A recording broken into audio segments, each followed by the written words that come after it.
Hello, and welcome to the lore of Braunhaven. Today we're continuing our discussion about the Imperial Port, and we are in the Merchant District. We are going to be talking about the Grand Mall. And so the Grand Mall has always taken up the middle section of the Imperial Port of the Merchant District, and it goes from the Clearinghouse and the Merchants Guild, extends all the way to the southeast to Imperial Customs, and really the Grand Mall opens the indirectly into Imperial Customs, and cargoes in the past would come in on their ships to Imperial Customs, and as they were cleared, move directly through the Grand Mall, and of course the more choice cargoes would go directly to the Merchants Guild and the Clearinghouse. But the Grand Mall in the past had well over 2,000 stalls, and there were just countless shops, and it takes up 2 stories. There's the top floor, and then of course the bottom floor is directly on the Great River, with many docks that connect to the Great River. And the these stalls, you could purchase almost anything from all over the world. There were silks from Orentia. There were Orentian silks, and of course fine porcelain. There were cottons from Arabatia, tobacco from Arabatia, weapons, fine armor, anything that you could imagine. Tea, coffee, anything was for sale in the Merchant District.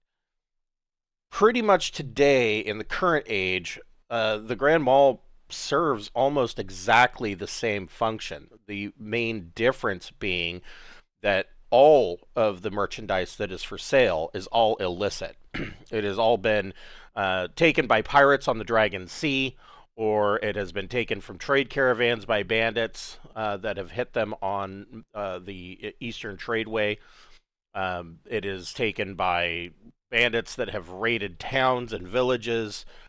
Sometimes the pirates on the Dragon Sea go as far south, south and east to Arabatia, and they raid towns there and bring cargoes back. So I mean, all of this stuff is stolen, but it's all for sale. And throughout these stalls, in the past you would walk through, and as you were shouldering your way past people through these stalls and shops and myriad of little side alleys that are full of the side alleys between these stalls and shops are full of taverns and brothels that literally cater to any taste. You would smell on the air the smell of 1,000 different foods cooking from all over the world. Today, there are still stalls that sell food, but you are just as likely to run across a stall that is cooking dog, literally, as they are to cooking anything else. So, you know, the mileage of your coin will vary. Uh, the as we were talking about the myriad of taverns and brothels, there are many, but probably, and this is in the current age, the most popular brothel would be Madame Boussaird's. So Madame Bousaird is a tiefling of a bit of she's a bit of she's a bit notorious. She is from Glaushine, and Madame Boussaird's is known as the finest brothel in the Imperial Port, hands down. She runs a classy act. Now, it should be noted that tieflings, they're not around the world. They are not common, but there are places where you will find them in greater majority than others. And Glaushine is one of those places, and this is because during the coming of the three, a lot of the offspring that were created from the devils and demons, wound up in the capital city. And they, for the most part, have stayed in the capital city now due to pretty much an invitation from Vuslux. Not a direct invitation. Vuslux has kind of whispered in the ear of Emperor Belushin that tieflings are all right. You shouldn't um, denigrate them or treat them as second class citizens. And Vuslux definitely has some kind of overarching plan or thinks that he can use the tieflings to his advantage. Um, that may or may not be true, but most tieflings they can be of any alignment, and there's an equal chance that they are not evil, and they're not going to want to operate under a archdevil, which Vuslux is. I mean, it's not it's not a real big secret. Most of the peasantry doesn't know this, but if this is your first time watching, yeah, no big secret that Vuslux is an archdevil. He's not a good person in any way, and he thinks that he can manipulate these tieflings simply because of their parentage, and whether or not that happens, we will see. But Madame Bousaird, she is a tiefling. She was quite notorious in Glaushine. Now, whether that infamy stems from running brothels there, being a madam, or perhaps she's of a roguish bent, or perhaps she worked her way into the imperial court. Nobody knows. Nobody really knows. But she does have the classiest brothel. Her brothel doesn't deal with any shenanigans from people. So fighting, and there are no bar fights. None of that. In fact, weapons are checked at the door by very large, well-trained bandits. I mean, you could call these guys veterans, but they're really not. They're not trained soldiers. These guys are higher ups in the different bandit legions that have proved themselves, and she has squirreled them away from wherever it was that they were working previously, and probably with better wages and, of course, a better lifestyle. They don't have to be on a boat with a bunch of smelly sailors. They don't have to sleep in the mud overnight in a rainstorm before raiding a town. It's just a better deal for them. And so these large guys at the door will check your weapons, and it is even really considered bad form.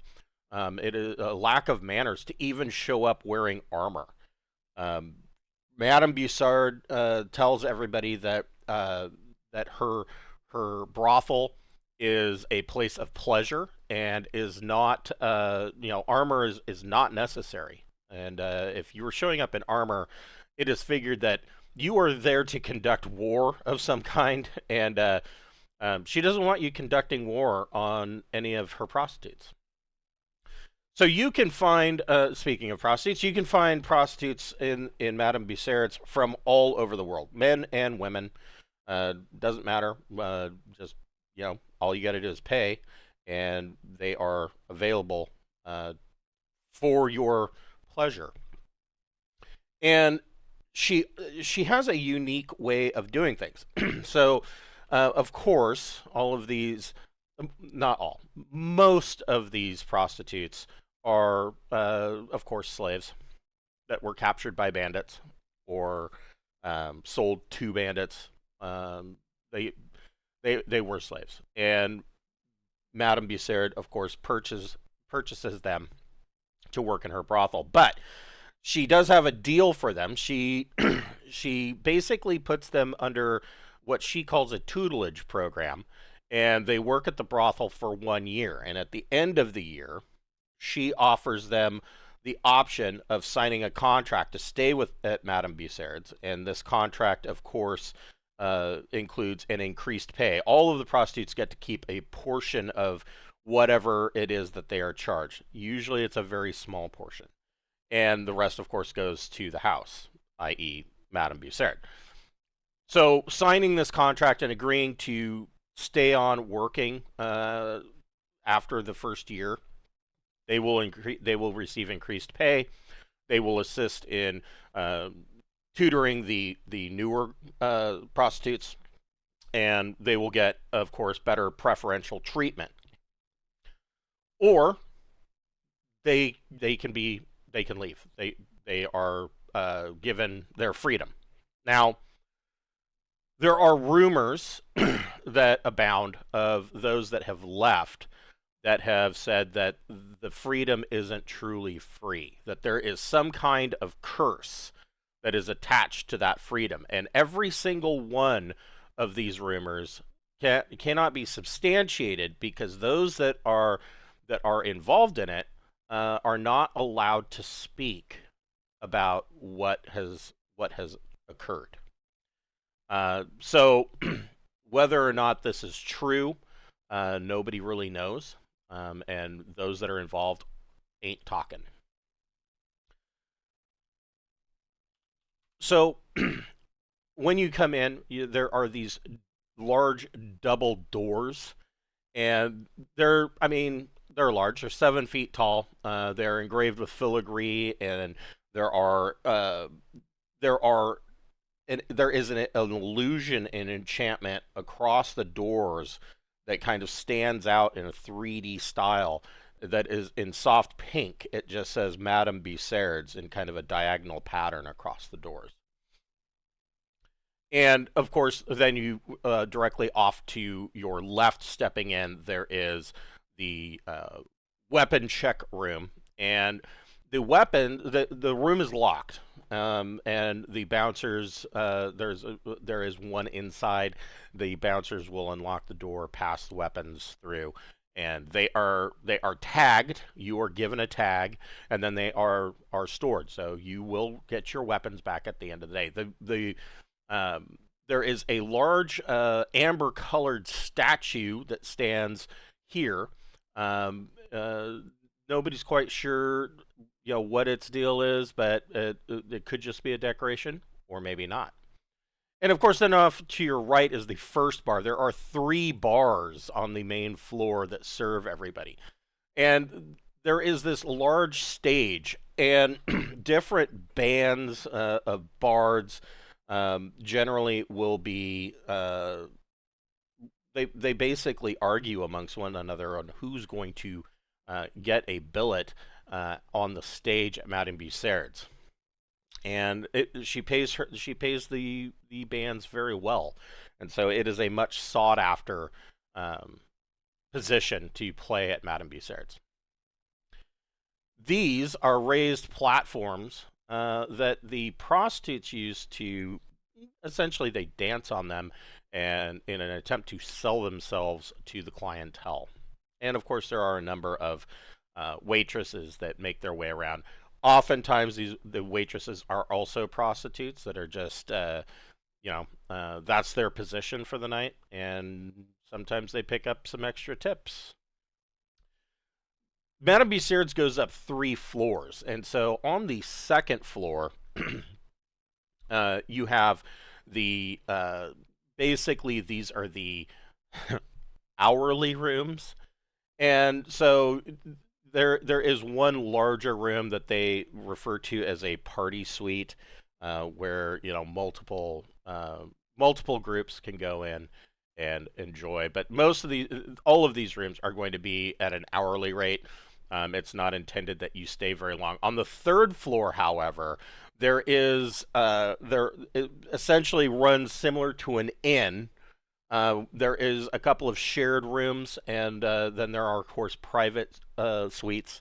And these rooms are by the night, and you can have a prostitute for the entire night into the next day. And of course, the rooms on the third floor are more expensive because you are staying an entire night. However, Madame Boussaird's usually includes a meal and some free drink included with the package. Madame Bousaird does have a kitchen down on the first floor that serves a myriad of food to the guests that come in, and it is known to have very good food. Probably not eating dog. That's the low fare for the market stalls. That's not to be found in a classy joint like Madame Bousaird.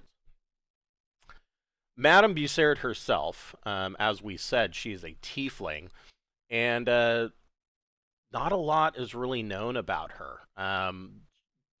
She's not there's really only a 50% chance that she will be in her office, which is directly off the first bar when you come in. And she does spend a lot of her time in the office, but she also spends quite a bit of her time flitting around between her guests. And she keeps a key to her office door prominently displayed on a necklace around her neck. And she is known for her smile. Her smile is because her mouth is filled with needle-like razor-sharp teeth, and she has a long prehensile tail that ends in an arrow point. And she doesn't really have your classic tiefling with the red skin. She actually has a pale Caucasian skin with some reddish around her eyes. A lot of people think that is makeup. It is not. That is a part of her heritage. And but she is strikingly beautiful. Her horns are quite short, and they are kept under her hair, which is she is brunette. It is a brown, almost dark purple color. So you aside from her tail and her teeth, you're probably not going to note that she's really a tiefling when you first look at her. You're just going to think that she is a high-priced prostitute or madam wearing expensive makeup. This is not the case. She was directed by somebody in Glauschein to come to the Imperial Port, which is, and she's quite open about that, but she won't state who directed her to go. And the thing that is interesting about that is that the capital city and the empire has stated that the Imperial Port is closed. So it really is it is a big question as to why anybody would direct someone, especially a madam, to open a brothel in a port that is abandoned and closed. Somebody knows what's going on, but as of yet, nobody knows who. So that is Madame Bousaird and our beginning of looking at the Grand Mall. On Tuesday, we will be looking at the Singing Mango and Singing Mango and Pig Tavern. One of the best places to get smoked pork in the entire Grand Mall of the Imperial Port. Thank you for watching, and I'll see you on Tuesday.